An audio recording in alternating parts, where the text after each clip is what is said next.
All right, let's bring in our UFC reporter, Aaron Bronstetter now. And Aaron, UFC 249 was supposed to take place tonight. Now, we know, of course, that has been postponed, but Tony Ferguson thought, hey, why not cut the weight anyway? He did get down to 155 pounds, but Aaron, we know that these weight cuts aren't great for the body.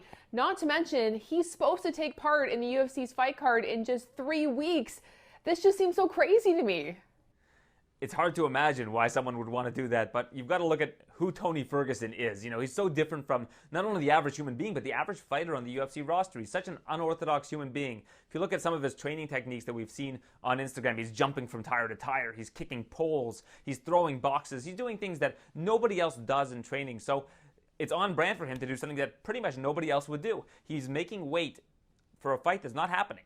Now, he signed the contract to make weight on this date. Obviously, the contract isn't really valid anymore because the event's not happening, but he still wanted to do it. He wanted to show that he could do it. He wanted to show that he's taking this as seriously as possible. Not something that anyone would doubt with Tony Ferguson. I mean, he's not a guy who misses weight. He's not a guy who anybody accuses of not preparing properly. He just wanted to do it on principle. And now he's done it. He's made 155 pounds, and he's going to have to do it again in 3 weeks. And not only that, he has to fight Justin Gaethje, one of the most dangerous guys in the UFC, the ultimate action fighter. I just can't imagine why Tony Ferguson would want to put himself through this twice, but that's just kind of who Tony is.